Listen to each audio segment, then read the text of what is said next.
com a sempre o de sempre. A la Celta! El Barça l'Este!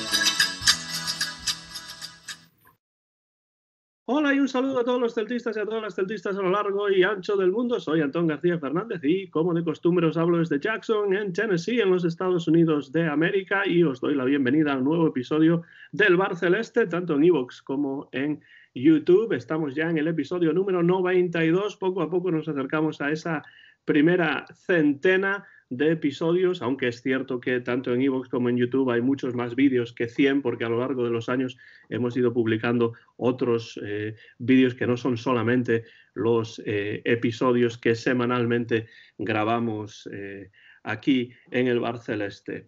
Muy contentos por el resultado, 2-1 victoria del Celta frente a Osasuna en el Estadio Municipal de Balaídos, ya la salvación más que acariciada.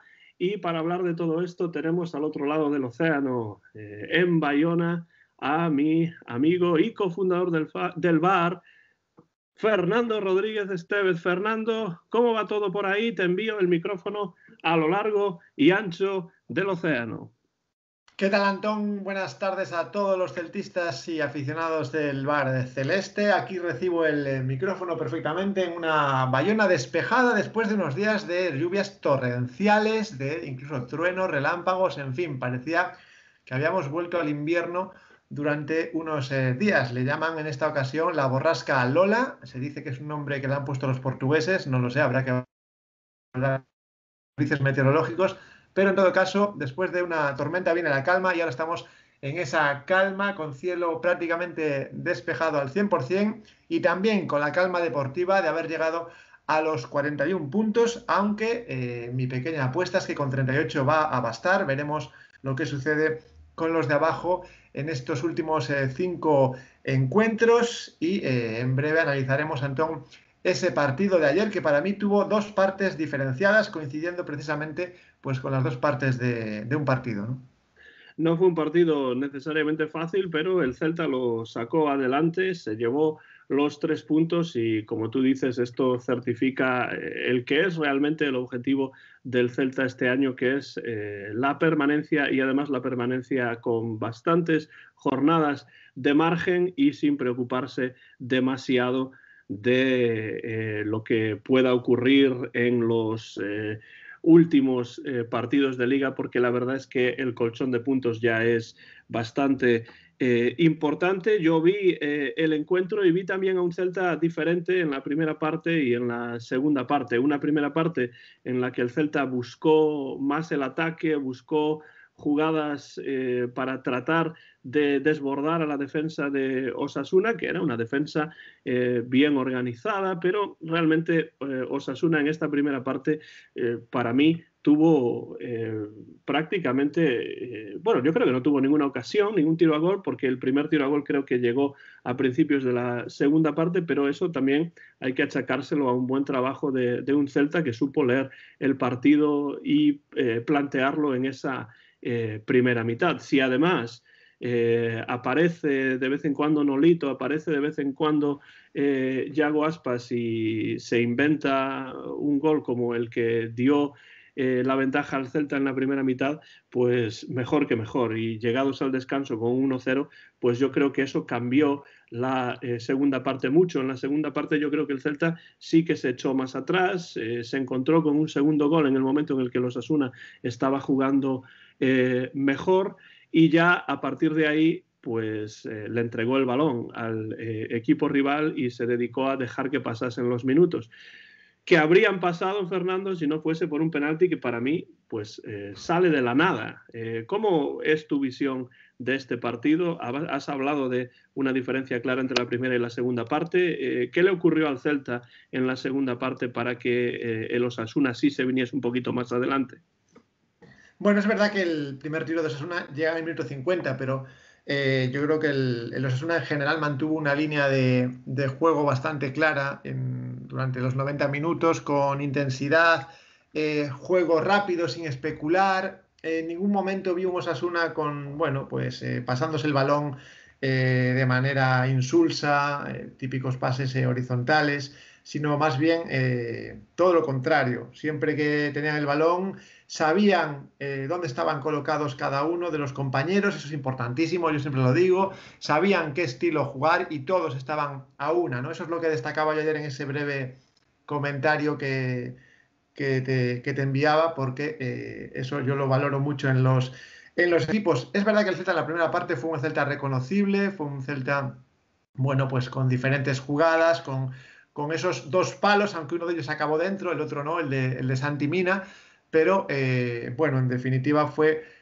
una primera parte mucho mejor que la segunda. Por cierto, una primera parte en la que yo lo decía en nuestro pequeño foro de WhatsApp, parecía una batalla campal, ¿no? Viene teniendo el Celta últimamente unos partidos muy broncos, sobre todo en el aspecto físico, ¿no? Muchos golpes. En Anoeta el partido se paró muchísimas veces, en la primera y en la segunda parte. Y ayer en la primera parte contra los Osasuna, el partido iba un poco también en esa línea, ¿no? Muchos golpes, muchas disputas de balón, bueno, un juego al que seguramente está más acostumbrado Osasuna que el Celta, ¿no? Bueno, pues aún así, en esa tormenta física, el Celta fue capaz de, como decía antes, crear ocasiones y afortunadamente una de ellas fue para adentro y en un minuto clave, ¿no? En un minuto clave, hacia finales de la primera parte, lo cual, bueno, pues tranquilizó un poco, me imagino, esa ansiedad que seguro que el equipo tenía después de 3 partidos anteriores bien jugados, pero con un premio enano, ¿no? Ese único punto. Y lo que digo es que la segunda parte realmente del Celta fue muy mala. Para mí fue muy mala. Fue de un equipo preso de los nervios por ganar quizás después de 3 jornadas sin hacerlo. O también, como digo, por esa buena línea de los Osasuna, que es verdad que aunque no marcó no tiró hasta el minuto 50, o no creo que sea hasta el minuto 50, sí que mantuvo esa línea de buen juego y en la segunda parte fue echando al Celta para atrás y fue creando ocasiones, ¿no?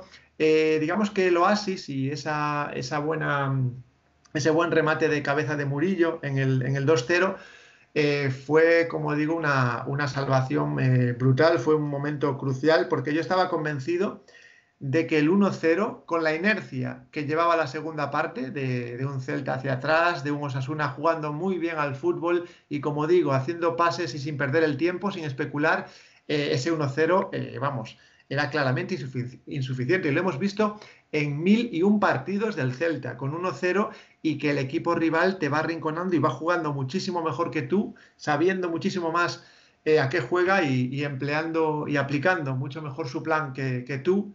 Y eso se veía claro. Entonces yo cuando vi ese gol de Murillo, esa jugada, ese córner aislado entre esa mala segunda parte que digo, pues realmente el gol de Murillo fue, vamos, oro puro, ¿no? Oro puro y además un buen gol, buen cabezazo del colombiano que llevaba unas actuaciones bastante malas, lo hemos comentado aquí muchas veces. Y ya digo, eso fue la clave, ese segundo gol, para después llegar a ese final, pues un poco sufrido por lo que tú decías, y ahora lo voy a comentar, Antón, ese penalti que, como también comentabas en el espacio breve del Bar Celeste, habría que ver si con otras camisetas esa jugada se pita de igual manera, ¿no? Porque yo creo que, y ayer lo decía un periodista en la COPE, lo decía Pedro Martín, un periodista periodista o digamos colaborador en la COPE a nivel nacional, que el fútbol por momentos parece que está enfermo, ¿no? Porque se pitan cosas que quizás pues en otros tiempos no se pitaban, ¿no? A mí me parece bien que el VAR revise jugadas porque hay que hacer justicia, la justicia que no se hizo antes, pero quizás, Antón, esa jugada de Aspas, pues es realmente interpretable y no es una jugada clara y manifiesta, como bien decía Antonio García Teijeiro en ese comentario breve, como para pitar penalti, ¿no? Es que yo creo que una de las asignaturas pendientes del fútbol español es la utilización del VAR, porque la utilización del VAR se está haciendo de una manera muy poco unificada. No puede ser que de la nada, cuando nadie ha visto absolutamente nada cuando no es una jugada manifiesta, cuando desde luego si hubiese público en el estadio nadie habría visto ni habría pedido absolutamente nada, ni siquiera los propios jugadores, pues de repente venga un tipo desde arriba, desde el bar, desde donde sea que están colocados, a decir que hay que revisar una jugada que ya predispone al árbitro y que pues realmente se inventa un penalti totalmente manufacturado que no tiene nada que ver con la realidad. Y no lo digo porque sea un penalti en contra del Celta. Si hubiese sido a favor, habría dicho exactamente lo mismo. Creo que hay que unificar criterios con el VAR, y al final con el VAR está ocurriendo lo mismo que ocurre pues sin el VAR, en el sentido de que muchas veces se inventan penaltis, se pitan cosas, se revisan cosas que a lo mejor no tienen que revisarse o que no tienen que pitarse dependiendo de qué camiseta lleve el jugador que recibe la infracción. Se olvidan ciertas cosas que no se pitan, que a lo mejor sí se podrían pitar o revisar porque el infractor lleva cierta camiseta. Y bueno, pues ese es uno de los problemas, el problema de falta de criterio y del peso de las camisetas que siempre he mencionado. O sea, a mí me parece escandaloso el penalti que le pitan al Celta, que además pone un nerviosismo innecesario en la parte final de un partido que el Celta tenía, por otro lado, controlado. Porque yo quiero decir una cosa también, Fernando, es cierto que el Osasuna jugó un buen partido, hizo su fútbol y tal y cual, pero primero, que el primer tiro a gol sea en el minuto 50 ya te indica que algo no estaba funcionando para el equipo de Pamplona. Y segundo, que incluso en la segunda parte, cuando el Celta hace eso que a mí siempre me disgusta, que es entregarle el balón al contrario y meterse atrás y tratar de mantener la ventaja, ya sea de uno o de 2 goles, pues a pesar de que tuvieron más la posesión y llegaron un poquito más, realmente no llegaron con peligro a las inmediaciones de la portería de Iván Villar. Y si no fuese por ese penalti que se inventa el árbitro, yo la verdad es que no veía a Osasuna ni siquiera marcando un gol. No es que me disgustase Osasuna, pero sí creo que el Celta tenía el partido bastante dominado.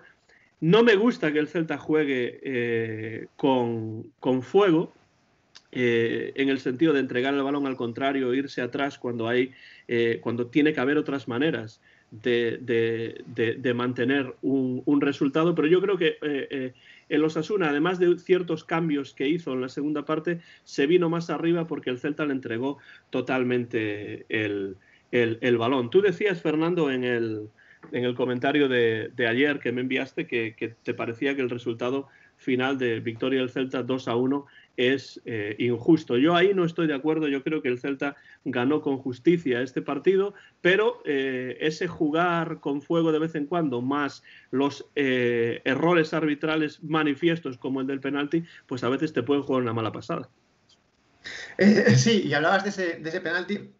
Ya no solo el penalti, es que yo también veo fuera de lugar la tarjeta amarilla. Es decir, bueno, puedes interpretar que ahí hay penalti, pero lo de la amarilla por sistema, simplemente cuando hay un salto como ese, está fuera de lugar. Y sobre todo, y ahora me acabo de acordar, hay una jugada después de ese penalti, una jugada que el árbitro pita a favor del Celta, porque es una jugada similar, pero en este caso el codazo, codazo en el penalti no hay, pero el codazo en este caso que pita el árbitro es hacia el Celta. Entonces, en esa jugada fuera del área, a favor del Celta, no hay tarjeta, ¿no? Y eso te demuestra que el criterio no existe entre los árbitros, o que el criterio depende, no sé, del viento que sople en ese momento, o de si el árbitro en ese momento se encuentra bien o se encuentra mal o se encuentra regular. Quiero decir que la misma jugada que sanciona al árbitro fuera del área, en este caso a favor del Celta, no es amonestada o no lleva aparejada una tarjeta amarilla, ¿no? Entonces, pues ahí a mí me saltan todos los esquemas, porque, bueno, yo puedo aceptar que a Yago le saquen amarilla por ese salto con ese brazo abierto, pero entonces sáquele usted amarilla en la jugada que viene después, hacia el final del partido, en una jugada similar, fuera del área, que pitas además como falta, con lo cual reconoces que hay ahí un codazo hacia el Celta, pero en ese caso no le saca amarilla, con lo cual, pues ya digo, el criterio salta por el aire y ya no se sabe qué libro están siguiendo los árbitros y y por qué no siguen ninguno, ¿no? Por lo tanto, eso por una parte, ¿no? Y luego hablabas del propio juego, ya fuera del tema arbitral, hablabas del propio juego. Yo creo que en la segunda parte al Celta le faltan ideas para combinar, aunque sea en la zona medio del campo o en la zona de defensa. O sea, no recuerdo una combinación, ya no para atacar, sino para mantener el balón. Ni en la zona defensiva ni en la zona de medio del campo. Entonces lo que recuerdo son balones arriba, a ver si pues alguien la coge o hay alguna segunda jugada, etcétera, etcétera, ¿no? Entonces, por eso hablaba antes, creo que fuera de micrófonos, cuando te decía que la forma de jugar del Celta en la segunda parte me recordó muchas veces a ese equipo que está en la zona de descenso o pegado a la zona de descenso para puntuar, pues sea como sea, ¿no?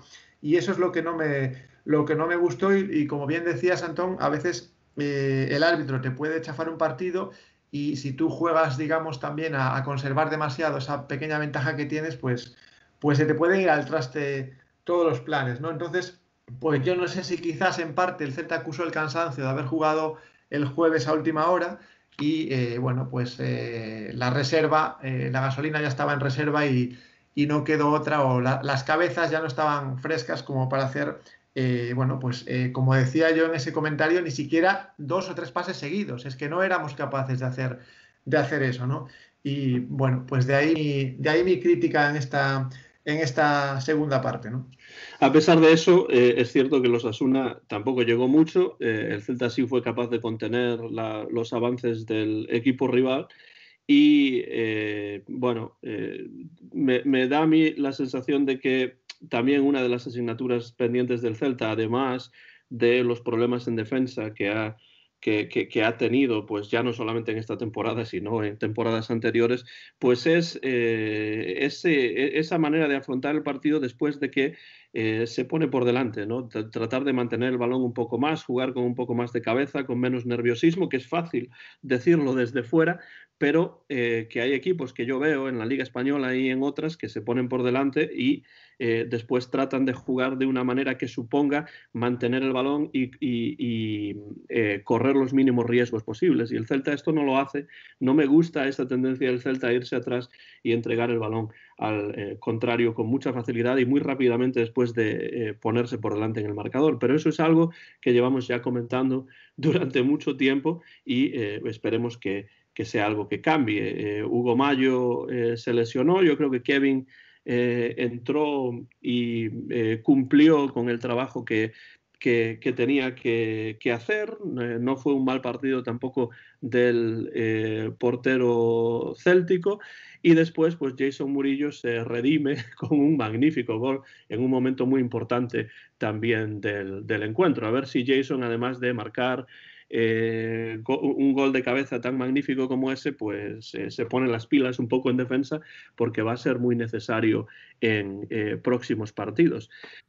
Bueno, y durante ese encuentro, también durante la retransmisión por parte de Movistar Plus en España del partido entre el Celta y el Osasuna, saltó en cierto momento también una noticia que tiene que ver con el futuro de Sergio Álvarez, ¿no, Fernando? Pues efectivamente, en la segunda parte, cuando bueno, pues transcurría todo por los cauces normales, el comentarista de pie de campo de Movistar Plus dejaba caer la bomba, entre comillas, de que Sergio Álvarez, el portero del Celta, iba a anunciar próximamente su retirada del fútbol profesional. Una noticia que realmente nos asombraba a todos porque nadie, bueno, pues digamos, tenía noticias últimamente de que esa noticia se fuese a producir, pero así fue y se ha armado un buen revuelo en Internet y en Twitter con críticas hacia lo que ha hecho Movistar Plus, anunciando algo que mucha gente cree que debería ser el propio Sergio Álvarez el que lo hiciera de una manera, digamos, más formal, ¿no? Sí, más allá de la idoneidad de que este periodista deje caer esa noticia durante la retransmisión del partido, quizá tendría que haber sido el propio portero céltico el que a través de las redes sociales o de cualquier canal de comunicación lo hubiese hecho público él mismo antes de que fuese un periodista de cualquier canal.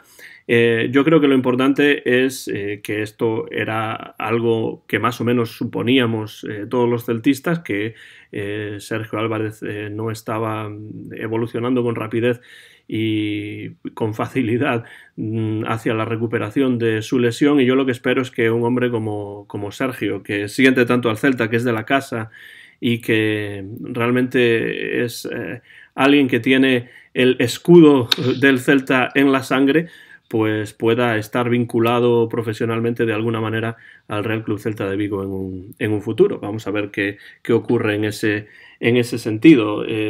Fernando, ahora que el Celta ya está con la salvación más que acariciada, hay muchos puntos de colchón y ya está bastante claro que el Celta va a jugar en la próxima temporada un año más en Primera División, y además con mucha más holgura se ha conseguido en esta temporada en comparación con las últimas. Me pregunto cuáles piensas que deben ser los objetivos del Celta de aquí a final de temporada. Quedan unos 5 partidos aproximadamente, ¿no? Y me gustaría saber qué piensas, en qué debe concentrarse el Chacho Coudet de aquí a final de temporada, o qué te gustaría ver dentro del equipo de aquí a que termine esta campaña. Bueno, me gustaría ver el estilo que ha propuesto Coudet, que me gusta, aunque por momentos no hemos podido verlo, como por ejemplo en la segunda parte de ayer contra Osasuna, pero creo que el equipo tiene que seguir en esa línea, porque esa línea es la que se supone que en pretemporada pues se va a perfeccionar y se va a llevar a cabo de mejor manera, y digamos que pues eso, se va a ajustar lo que haya que ajustar, y Coudet va a tener más tiempo, ¿no? Y en este final de temporada lo que el Celta tiene que hacer es intentar sacar el mayor número de puntos posibles, entre otros motivos, además de por sí mismo, por el propio club y porque el equipo siga mejorando en la línea de Coudet, para, digamos, pues no adulterar o no modificar la marcha del resto de equipos. Hay que tener en cuenta que el Celta se va a enfrentar con equipos que se están jugando mucho, tanto por abajo como por arriba, equipos que se están jugando la permanencia y equipos que se están jugando el título de Liga, como por ejemplo el Barcelona, u otros equipos que se están jugando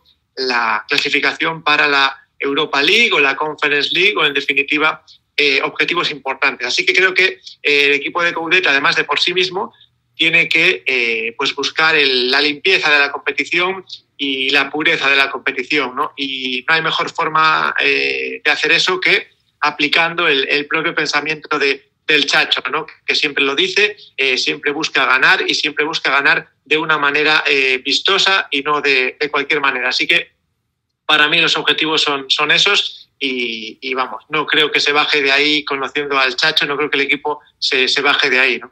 Para mí, sobre todo, lo importante, Fernando, es quedar lo más arriba posible, porque económicamente también es importante para el club, que recibirá más dinero dependiendo de en qué posición termine la temporada. Entonces, lo más alto posible, por supuesto, sin mirar a Europa, porque todavía he visto gente que menciona Europa en Twitter y me parece pues bastante irresponsable, en el sentido de que no es ese el objetivo del Celta. El objetivo del Celta está cumplido y hay que felicitarse por ello. Hay que felicitar también a Coudet por su trabajo desde que llegó, y esperar que pueda comenzar la próxima temporada desde el principio y haciendo un proyecto que esté realmente más dirigido por él, con jugadores, algunos de los cuales que se puedan incorporar, que sean jugadores que él haya solicitado, jugadores en los que él tenga confianza. De aquí a final de temporada, a mí me gustaría, pues por ejemplo,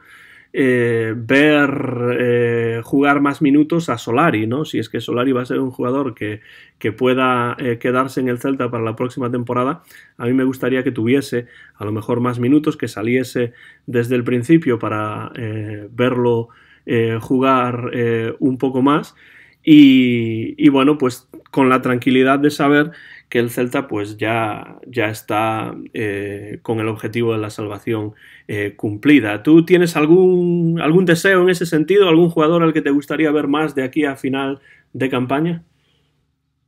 pues por ejemplo, el que acabas de mencionar, Solari, creo que sería muy bueno darle minutos y no regalarlos, ¿no? Siempre dice Coudet que él no regala minutos a nadie, y creo que Solari reúne dos cualidades importantes, que es primero el esfuerzo. Es un jugador que es trabajador, no solamente, digamos, se dedica a hacer, digamos, buenos gestos técnicos, sino que se esfuerza, y además, ya digo, lo dije alguna vez, tiene buen pie, tiene buen toque, buenos centros, y creo que si se le da continuidad, pues podemos ver al verdadero Solari, ¿no? Estaremos visto chispazos y puede que tengamos la ocasión de ver el Solari, digamos, más consolidado. Hay que recordar que tuvo una lesión que paró esa progresión que parecía tener en el Celta, y bueno, veremos si en estos últimos 5 partidos le respetan las lesiones y puede mostrarse tal y como es. El resto de fichajes que se han hecho con Coudet, pues ya los conocemos. Va a seguir jugando seguramente el lateral izquierdo Aaron Martí, aunque ayer sorprendentemente no fue de la partida, pero yo creo que va a seguir teniendo minutos. Y bueno, creo que quizás el fichaje que ha defraudado un poco ha sido Ferreira, ¿no? Que si bien empezó marcando en el Wanda Metropolitano, después se diluyó, ¿no? Realmente no aportó ni trabajo ni goles, y yo creo que quizás el Celta no cuente con él para la próxima temporada. Pero no hay mucho más que ver, Antón, porque como sabes, siempre lo decimos, no hay fondo de armario, y es un trabajo que Felipe Miñambres podría empezar a hacer desde hoy mismo, desde esta misma tarde, sabiendo que el Celta va a seguir en primera, pues ir trabajando ya en un fondo de armario necesario, ¿no? Y por cierto, hablando de comentarios que se hacen a pie de campo, ayer también el mismo comentarista de Movistar Plus hablaba de que el Celta tenía cerrado un fichaje de un defensa sudamericano para el próximo año. Yo creo que va a ser un carrusel de rumores el que vamos a tener de aquí, desde este mes de abril hasta agosto de este año, Antón. Desde luego, y yo creo que además reforzar la defensa es de enorme importancia para la temporada próxima. No sé cuál es la identidad de este jugador sudamericano que mencionas, pero está claro que hay que concentrarse en reforzar ese aspecto del juego, esa parte del terreno de juego para la próxima temporada. Y también me parece que va a ser bastante poco probable que veamos jugadores de la cantera tener minutos en estos últimos partidos, porque el Celta B, al que hay que realmente aplaudir el gran trabajo que está haciendo, pues todavía se está jugando cosas importantes en su lucha por subir a segunda división. ¿Tú ves al Celta B, Fernando, en la categoría de plata?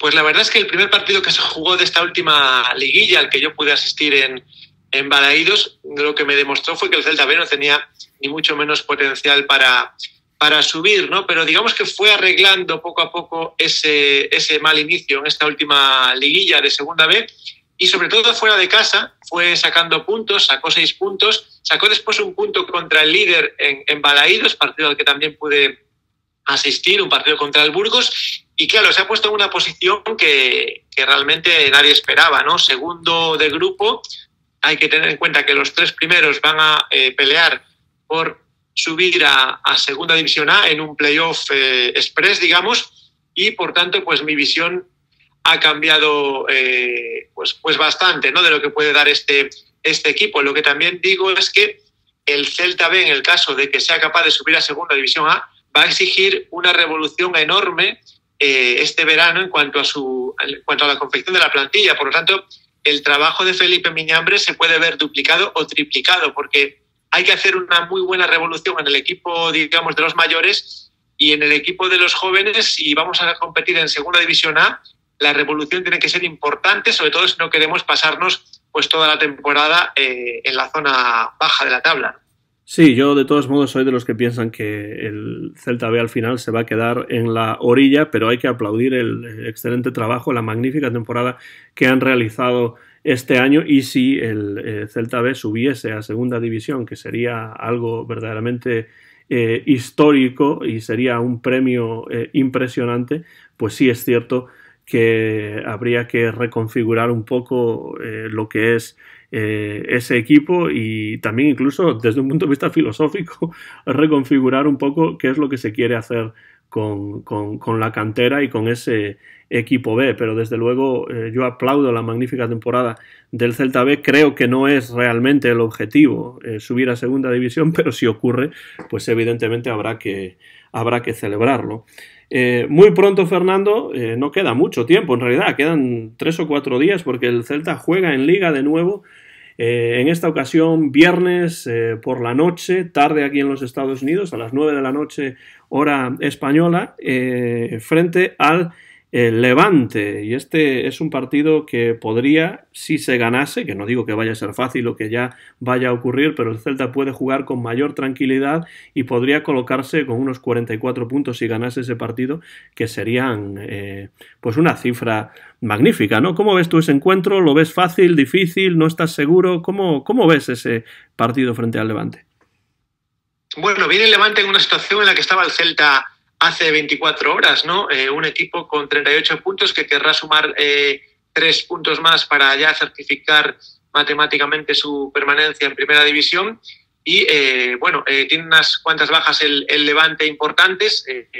Algunas de las últimas se produjeron en el partido anterior por diferentes tarjetas, y creo que es un partido bastante factible para el Celta, que va recuperando poco a poco, pues algún que otro lesionado, y por tanto sí que lo veo factible, y sobre todo si el Celta juega con esa tranquilidad que decías tú, y teniendo clara la idea de Coudet, que más o menos con altibajos hemos podido verla durante estos meses en los que el Chacho ha estado al frente del equipo. Así que veo un partido bastante asequible, y esperando, pues sí, sumar, si no 3, al menos un punto frente a un Levante que, ya digo, le falta muy poquito para certificar una permanencia que me vuelvo a arriesgar a decir, Antón, que con 38 puntos puede ser también matemática. Veremos si el tiempo me da o me quita la razón. Pues es posible, hay mucho miedo a perder por la parte baja de la tabla, y hay muchos empates que al final acaban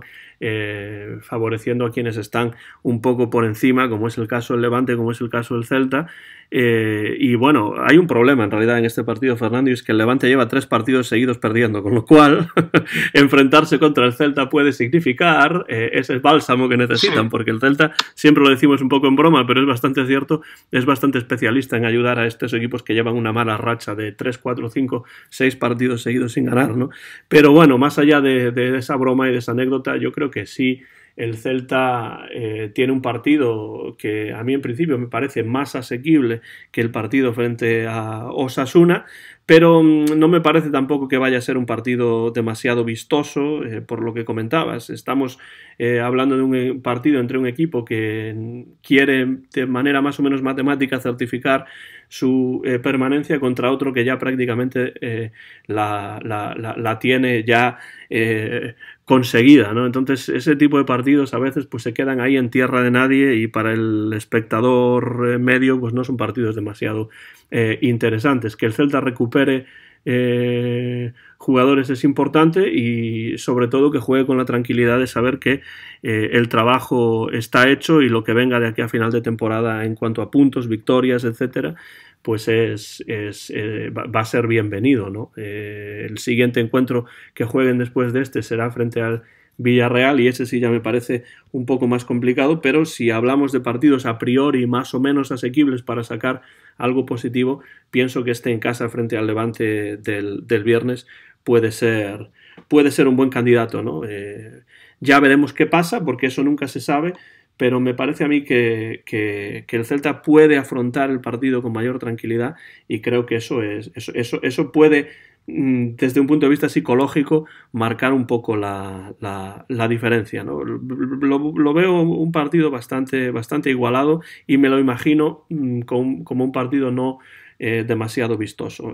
¿Tienes alguna porra que quieras hacer? ¿Algún comentario final antes de ir cerrando ya este programa número 92 del Bar Celeste?